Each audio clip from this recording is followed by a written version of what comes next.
नमस्कार दोस्तों, आप सब कैसे हैं। आई होप आप लोग अच्छे होंगे। आज हम लोग देखेंगे बिहार शिक्षक भर्ती से कुछ महत्वपूर्ण क्वेश्चन जो अकाउंट से रहेगा।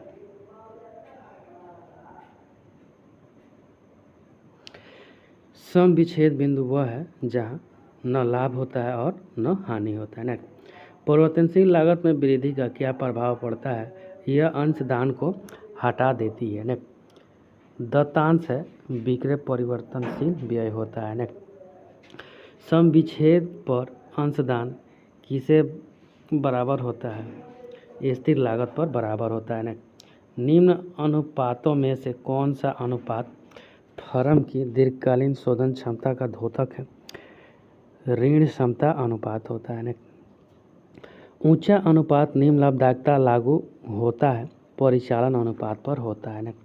फर्म की तरलता के आकलन में अधिक सही दिशा निर्देश प्रदान किया जाता है त्वरित अनुपात द्वारा। निम्न में से कौन सा उत्तोलक अनुपात है। ऋण क्षमता अनुपात होता है।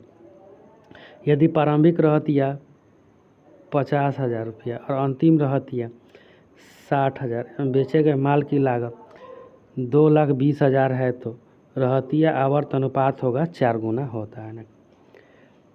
यदि संचालन अनुपात 75% है तो शुद्ध अनुपात होगा 25%।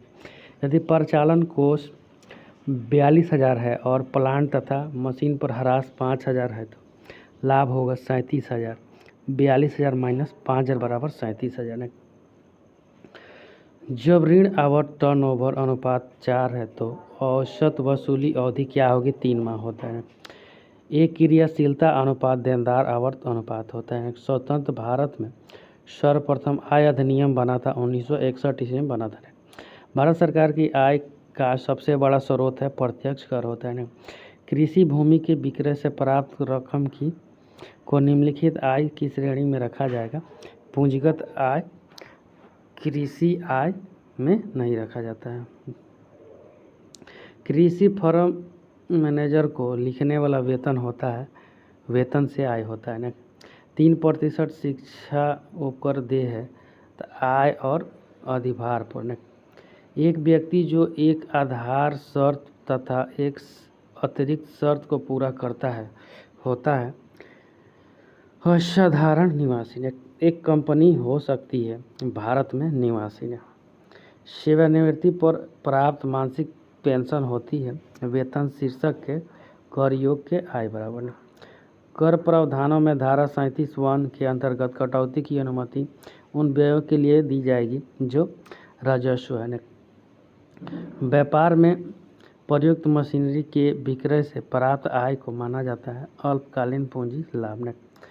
साझेदारी फर्म की आय में साझेदार का भाग होगा, पूर्णतः कर मुक्त होता है। आयकर अधिनियम की धारा के अंतर्गत कुछ दान जीटीआई से कटौती योग्य होते हैं 80G।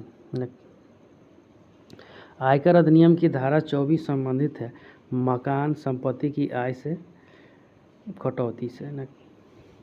व्यवसायिक संस्था चलती रहेगी, यह है एक लेखाकर्मीय अवधारणा। एक संयुक्त पूंजी कंपनी के जीवन पर प्रभाव पड़ता है, सदस्य की मृत्यु पर नहीं होता है। एक कंपनी में वापसी खरीद का संबंध है अंशों से।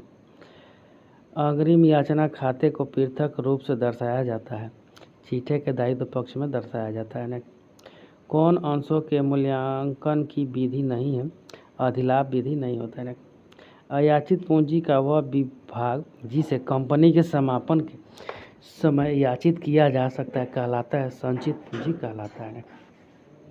जब एक कंपनी आवंटन के बाद की राशि मांगती है तो उसे कहते हैं याचना राशि। अंशों का हरण करने पर अंश पूंजी खाता किया जाता है डेबिट। जब अंशों को जब्त किया जाता है तब पूंजी खाते को डेबिट किया जाता है अंशों पर मांगी गई रकम से। पूर्वाधिकार अंशों का शोधन किया जा सकता है नए अंशों के निर्गमन से प्राप्त राशि से, लाभांश से तो उपलब्ध लाभों में से। ऋण पूंजी की लागत होते हैं 10% के रूप में चुकता ब्याज के। एक ऋण पत्र धारक को मिलता है निश्चित दर से ब्याज। ऋण पत्र शोधन कोष का शेष अंतिम रूप से हस्तांतरित किया जाता है सामान्य संचय खाते में।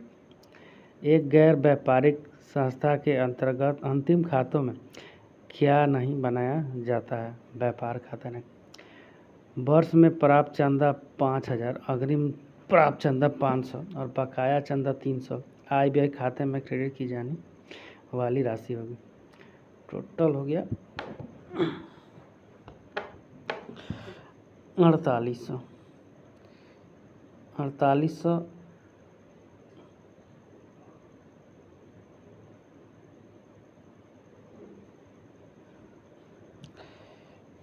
नेक्स्ट क्वेश्चन, प्राप्ति तथा भुगतान लेखा किसके द्वारा तैयार किया जाता है? गैर व्यापारिक प्रतिष्ठान के द्वारा।